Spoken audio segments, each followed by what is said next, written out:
Hello, and welcome to this Speech and Language Therapy remote training session. My name is Meg, and I'm a Speech and Language Therapist at Brent Specialist Academy Trust. In these remote training sessions, we aim to provide you with a light version of some of our previous trainings that have taken place face-to-face. We have tried to condense some of the material in our usual training sessions and focus on giving you the information you need to know to feel confident about implementing some of these ideas or strategies with the children you support. This particular training session today will be focusing on the Lego therapy model we use with our children at BSAT to develop social skills and communication, and will also give you some other ideas to try at home with your children or at school with your class to support children with their communication. The plan for today's session is to firstly discuss what Lego therapy is, why we use it, and how to plan and run your own Lego therapy group. We will then look at how we can maintain those skills taught in Lego therapy and apply the same fundamentals to other areas both at home and at school. I'll then be giving you some activities and ideas to try if your child isn't quite ready for Lego therapy yet, and what we can do to ensure we are consistently supporting their social skills and communication. These are our learning objectives for the training today. We hope today's training helps you to have a greater awareness of Lego therapy and its role in supporting social development in children and young people with autism. We hope by the end of a session you feel confident to apply the fundamentals of Lego therapy to other activities, whether that's during play or activities throughout the day. We hope you will have a greater understanding of how you can develop social skills and language during everyday activities. Lego therapy is a social development program for children with autism or other social communication difficulties. As you would imagine, Lego therapy uses children's love of playing and building with Lego to help them develop their communication and social skills.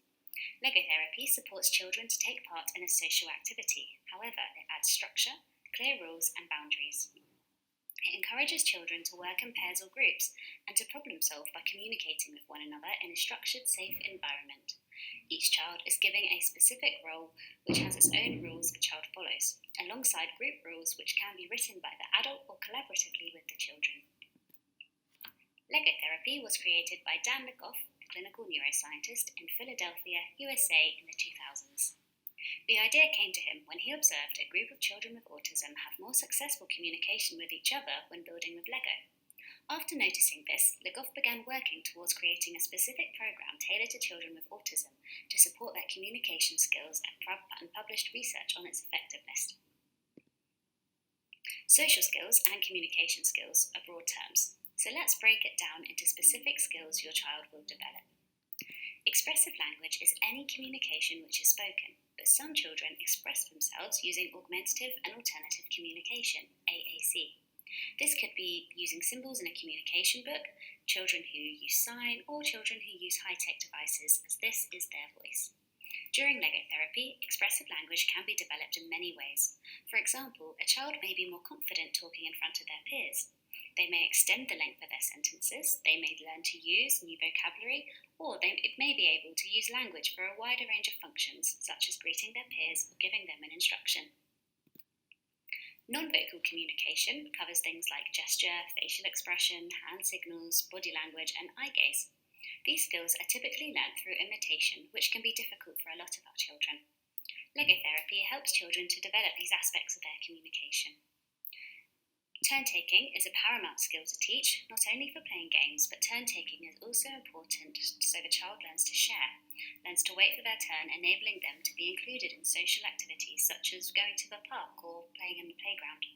Taking turns is a skill we use throughout our lives, for example in conversation with our families and friends, and through Lego therapy, turn-taking is taught in a structured way, with children taking turns to be different roles and taking turns in giving and following instructions. This brings us on to the next skill, sharing. Just as important as turn-taking, sharing is a fundamental skill to learn and one of the hardest to teach. Lots of our children find sharing difficult, and with introducing it in a structured, controlled environment, Lego therapy can support and develop the child's ability to share and work as a team. Sequencing supports children to comprehend information in order. Lego therapy helps children to sequence by supporting them to give and follow instructions in the correct order, and develops children's visual perceptual skills by following a visual plan. Sequencing language, such as first, next, and finally, is often modelled by adults to extend these skills further during the sessions. Joint attention is an early communication skill lots of children with autism find difficult. It's a cluster of behaviours that share the common goal of communicating with another person about an object or item in a non-verbal or verbal way.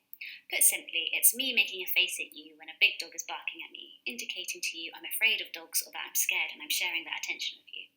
Or it's a child excitedly pointing at the aeroplane in the sky to show his mum that he's excited and wants to share that experience with her. Or a child shouting, "Look," to his peer at something interesting in the playground. Lego therapy develops joint attention by having the child focus their attention on the Lego and can practice getting a peer's attention and responding to a peer during these sessions. Problem solving is yet another vital skill which helps us get by in the world and is used to help ourselves and help others. Typically, we can often take problem solving for granted.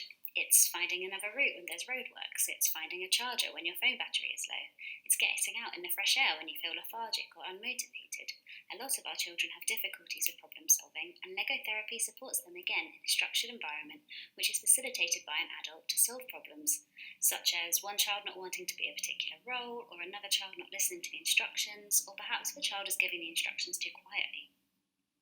In Lego therapy, the answers aren't given to the children. We encourage them to problem solve together and develop independence and resilience for their future.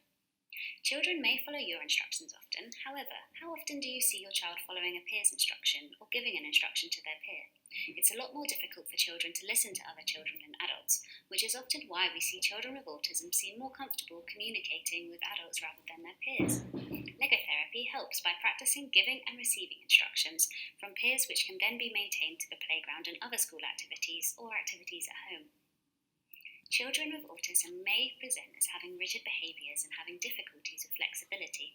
For example, they may want to always play the same game again and again, or they may build the same toys. Lego therapy can help by providing a safe space for children to try new activities and have other peers model flexible thinking.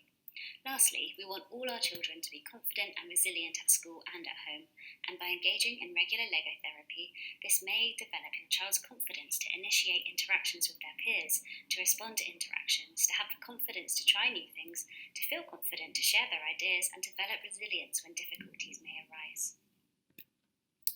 Now we know all of the amazing skills Lego therapy can develop in children with autism, let's talk about how you can plan and run Lego therapy groups.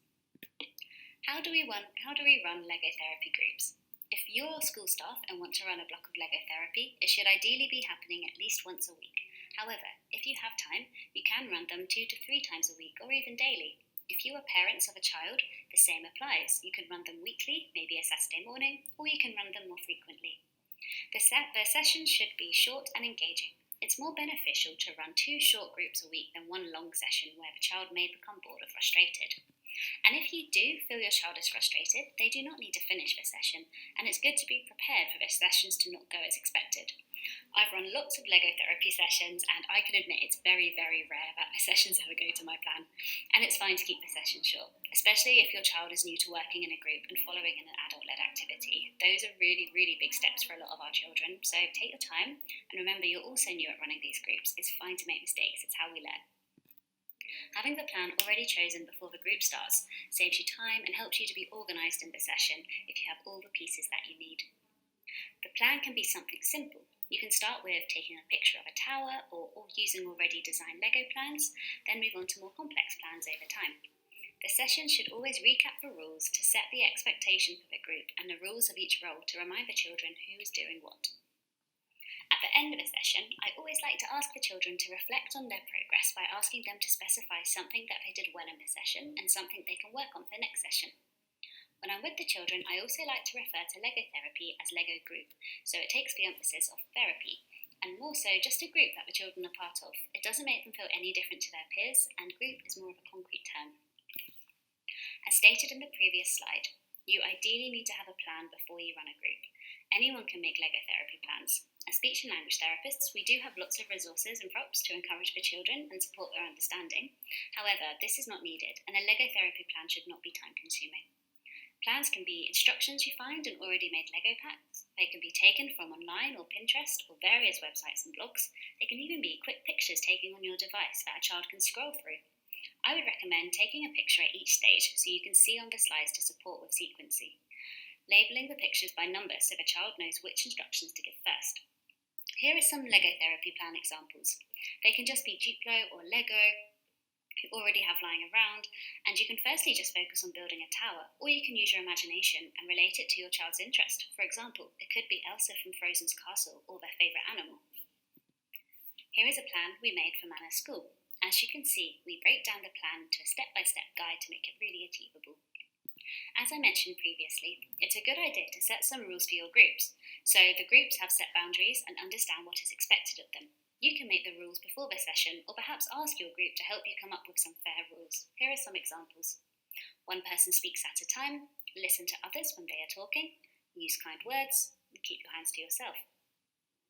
The rules may be amended throughout the group, and you can always add rules as you go. You may have to set some consequences if you break the rules. For example, you may need to take a time out, or you can include a reward chart and reward each child when they are listening and following the rules. As you can see, an example of a reward chart used on this slide. Before you begin the session, it's also a good idea to have a conversation about each child's goals for LEGO group. Here's an example of some goals we asked children to give themselves with their LEGO group. It's really nice to see children think of their own goals, of what they want to work on, as it gives the child ownership of their progress and makes the intervention really child-focused. LEGO therapy can be in a pair or groups of 3 or 4, depending on the abilities of the children. There are 3 main roles in LEGO therapy. First is the architect or engineer. These are the same role, however, the names are used interchangeably. Second is the builder, and lastly, the supplier. If you have chosen a pair, usually the architect and the builder are the 2 roles used. So, let's talk about the roles in more detail. The first role explained is either the architect or the engineer. As previously mentioned, they are the same role. I think the official term is engineer, but you can use either name. We tend to use the architect at BSAT. So, what is the role of the architect? They are given the LEGO plans by the adult to hold on to. It's important that the architect keeps the plans to themselves, as it's their role to explain to the builder and supplier what LEGO pieces they need. Specifically, they need to tell the supplier what type of brick they need, what shape, what colour and what size. The architect then needs to tell the builder where to put the bricks. For example, if they need to go on top or under or next to the other bricks.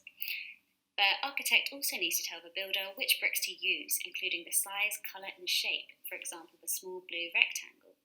It's important that the architect does not touch the LEGO and should be reminded of this if they try to build the plan themselves.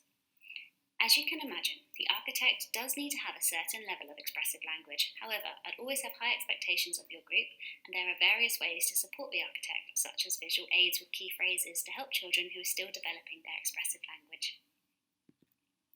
Next, we have the supplier, which arguably is the role of the least responsibility. This is an ideal role to give to a child who is new to LEGO group or whose goal is focusing on listening to others. The supplier's role is to listen to the architect's instructions, then find the correct pieces as described by the architect. They then give the LEGO pieces to the builder. They should try to not look at the architect's plan and instead be encouraged to ask questions such as, is this right? Do you mean this piece? The builder's role is to follow the architect's instructions to collect the pieces from the supplier and then put them together as described by the architect. The builder should refrain from looking at the architect's plans as well, and instead ask similar questions such as, is this right? Does this piece go here? So, you may now be wondering if you should start with a pair of children or go straight in with a group. We would recommend starting with a pair if you and the child are new to therapy. If you are teaching staff, you can introduce it with 2 children in the class who you feel would benefit from developing their social skills. And if you are a parent at home, you can perhaps introduce it with a family friend or a sibling and have the roles of the architect and the builder. After this, you can then begin introducing an extra child to make a group of 3 and include the supplier. If you find your sessions are going really well and the children would benefit from an extra person in the group, you can add the new role of the director. This is the person who oversees the group.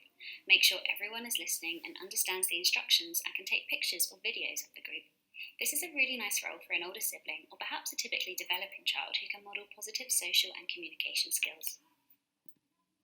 So, as the adult, what is your role in LEGO therapy? Well, it may seem as if you don't really have a role. You can sit and observe. However, the adult's role is actually the most important one, and the more you put into your role, the more the children will benefit. The adult's role is not to be involved in the group, but it is to facilitate the group, which in layman's terms just means to take a step back and ensure that things are running smoothly. Of course, you can intervene and support positive interactions. You can provide prompts and suggest compromises, the key word being suggest.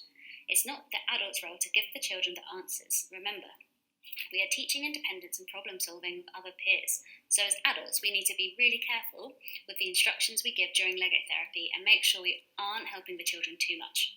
We can give support and we should be encouraging. However, as we know, lots of children find it easier to speak with adults and follow instructions from adults. And in Lego therapy, we are working on the group interacting together. So during the group, you should find yourself taking a step back before offering the answer. Sometimes it's a good idea to pause and see if the children can problem solve before intervening. As you'd imagine, emotions can often run high during Lego groups and things can quickly escalate. If there are arguments or physical fighting, adults are encouraged to mediate and reflect with the children on what they can do differently next session. So how do we know Lego therapy actually works? Well, there have been multiple studies on Lego therapy with really positive results. Here are some studies LEGO published. The first shows that after following a block of Lego therapy, the children were now more flexible and less rigid than before therapy, and those children who had an extra block of Lego therapy improved further. Another study looked at the long-term outcomes of children who took part in Lego groups compared to children who did not take part and noticed an improvement in terms of social competency and were able to adapt to social situations better than those who did not partake in the groups.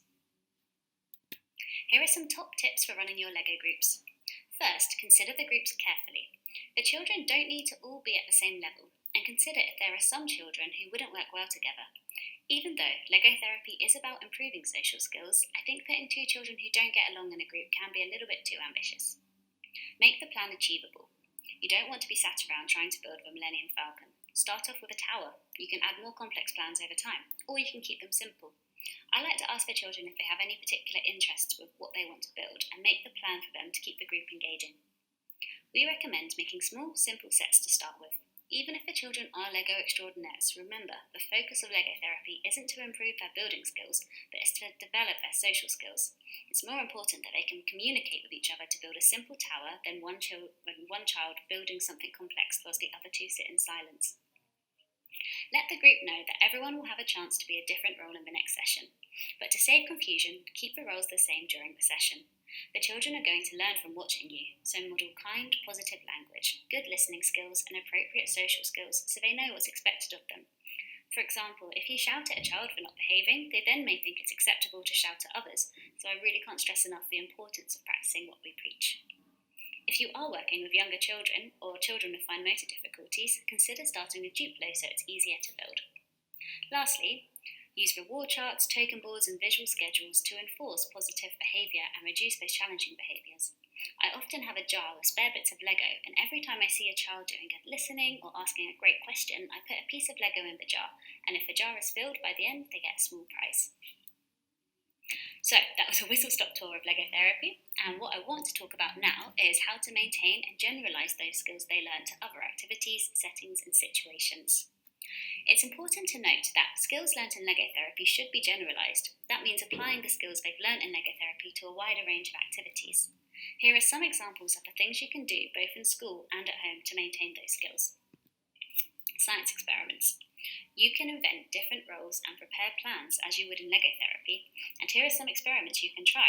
You can try a cola volcano, making slime, melting ice, using magnets or making cornflower glue. You can find simple plans for these all online, and some roles you could include would be the scientist or the research assistant, researcher, and you can also include props as well, like goggles or a lab coat. Life skills. It's so important that our children are learning to complete functional tasks as it helps to develop their independence and prepare for adulthood. So making sandwiches, making lemonade, gardening, wrapping a gift or writing a letter. You could have roles such as the scribe, the helper, the gardener, the sous chef, and really you can apply the same fundamentals as Lego therapy. For instance, printing off a recipe from online would be a quick and easy plan. Arts and crafts activities are a great way to incorporate social skills. The children can make jewellery, a treasure map, paper mache, and the roles can include the designer, the artist, or the director. I'm sure you're already doing a lot of these activities anyway, so it's just applying the principles of Lego therapy to these activities so the children can really retain those social skills. Games and activities, so things you do outside, like planning an assault course, following a treasure map, board games, pretend play ideas. There are lots of games where you can take on different roles, and this helps develop those skills we talked about earlier. Games such as Articulate, What Am I, guessing games where you need specific listener and speaker roles are also great ideas. Next, I want to chat to you about what to do if you don't think your child or your class are quite ready for Lego therapy yet. The main thing to do is to not panic or feel like they won't ever get there. It's okay, there are plenty of social skills we can teach to any child, whatever their developmental level. And by teaching them these skills, it will benefit them to maybe take part in a Lego therapy activity in the future. You can work with your child on turn-taking, playing simple turn-taking games, like rolling a ball backwards and forwards, taking it in turns to jump on a trampoline or to go on the slide. There are lots of visuals, and you can use to help your child to wait their turn, and we can link those on the website. As mentioned previously, you can start off using Duplo and building a very simple plan, perhaps consisting of putting one block on top of another. Here you can also focus on developing their language by labelling colours and modelling prepositions, for example by saying, yes, let's put it on top. At BSAT, we often use Mr. Potato Head when introducing Lego therapy, giving the children one piece at a time to attach. It also helps them learn body parts and works on those taking turns and problem-solving skills. If you find your child really enjoys messy play, you can work on turn-taking, joint attention, and following simple instructions during these activities. Some popular messy play examples include using paint, glitter, sand, or foam. It's motivating for the child, and although it might appear like they're just playing, by teaching them to wait for their turn, to share attention with you, and to follow instructions, you're actually working on them developing a wide range of really important communication skills. That is the end of my presentation. Thank you so much for listening. I hope you found it useful and are now confident to try out Lego therapy.